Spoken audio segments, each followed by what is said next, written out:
Hello दोस्तों, आज मैं आपको SBI म्यूचुअल फंड के एक ऐसे जबरदस्त फंड के बारे में बताने वाला हूं जिसमें अगर आपने सिर्फ 1000 रुपए की SIP भी शुरू कर दी तो आने वाले 5 साल में जो अमाउंट बनेगा वो देखकर आपके होश उड़ जाएंगे। अगर आप 1000 रुपए की SIP करते हैं तो 5 साल बाद 5,91,215 रुपए, 2000 रुपए की SIP करते हैं तो 11,82,429 रुपए और 3000 रुपए की SIP करते हैं तो 17,73,644 रुपए। अब आप सोच रहे होंगे भाई ये पॉसिबल कैसे है, कोई फंड 5 साल में 17 लाख कैसे बना सकता है? और शायद आपको लग रहा होगा ये एग्जैजरेशन है, तो मैं आपसे कहना चाहता हूँ नहीं दोस्तों, ये सच है, क्योंकि ये कोई आम फंड नहीं है। ये है SBI का वो पावरफुल फंड जो PSU यानी पब्लिक सेक्टर कंपनियों में निवेश करता है, जहाँ गवर्नमेंट की ग्रोथ स्टोरी खुद काम कर रही होती है। तो आखिर तक वीडियो में बने रहिए, क्योंकि मैं प्रूफ के साथ बताने वाला हूँ कि ये पॉसिबल कैसे है और कौन सी फंड से अब आते हैं। असली जानकारी पर इस फंड का नाम है SBI PSU फंड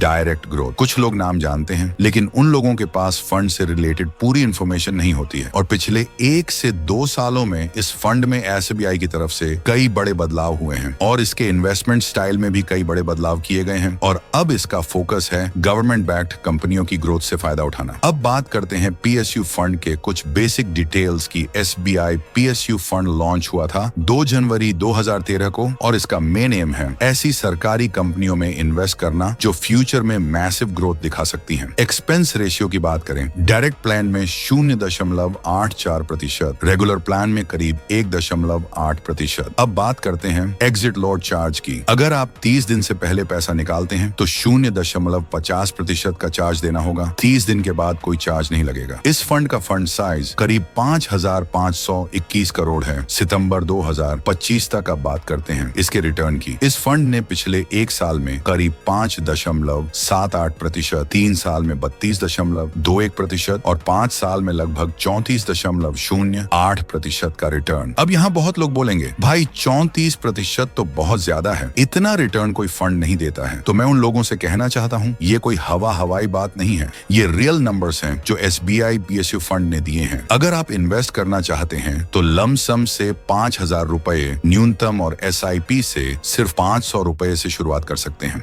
कोई अधिकतम सीमा नहीं है। पोर्टफोलियो की बात करें, लगभग 95% पैसा इक्विटी में और बाकी डेट और कैश में निवेश होता है। जोखिम स्तर है वेरी हाई, लेकिन वहीं हाई रिस्क में ही हाई रिवॉर्ड छुपा होता है। अब जानते हैं कहाँ इन्वेस्ट करता है ये फंड। इसके टॉप 5 होल्डिंग्स हैं state bank of India, Bharat electronics NTPC, power grid corporation of India और GAIL यानी वो PSU जिन पर देश की इकोनॉमी टिकी है। तो जब ये फंड इतनी बड़ी बड़ी कंपनियों में इन्वेस्ट करता है तो आप खुद सोचिए ग्रोथ कितनी तेज होगी। टैक्स रूल की बात करें, अगर आप 1 साल से पहले बेचते हैं तो 15% short term capital gain tax और 1 साल बाद बेचते हैं तो 10% long term capital gain tax, वो भी तब जब प्रॉफिट 1 लाख रुपए से ज्यादा हो। 1 लाख रुपए तक कोई टैक्स नहीं। अब बात करते हैं कौन इन्वेस्ट करे और कौन नहीं। जो लोग मार्केट के उतार चढ़ाव से डरते हैं उनके लिए ये फंड नहीं है, क्योंकि ये वेरी हाई रिस्क फंड है। शॉर्ट टर्म में ये ऊपर नीचे होती रहती है, लेकिन अगर आप लॉन्ग टर्म सोचते हैं, 10 से 15 साल का विजन है, तो भाई यही वो फंड है जो आपको शानदार रिटर्न दे सकती है। अब आखिरी सवाल, इतना ज्यादा रिटर्न आखिर मिलता कैसे है? क्योंकि ये एक इक्विटी थीमेटिक फंड है जो सरकारी कंपनियों यानी PSU में इन्वेस्ट करता है, जहां सरकार की नीतियां, इंफ्रा प्रोजेक्ट्स और एनर्जी सेक्टर की ग्रोथ सीधे सीधे इन कंपनीज को फायदा पहुंचाती है और इसी वजह से लॉन्ग टर्म में ये फंड इन्वेस्टर्स को पावरफुल रिटर्न्स देती है। दोस्तों यही थी SBI PSU फंड की पूरी जानकारी। अगर आपको वीडियो पसंद आया हो तो एक लाइक जरूर दीजिए, कमेंट में बताइए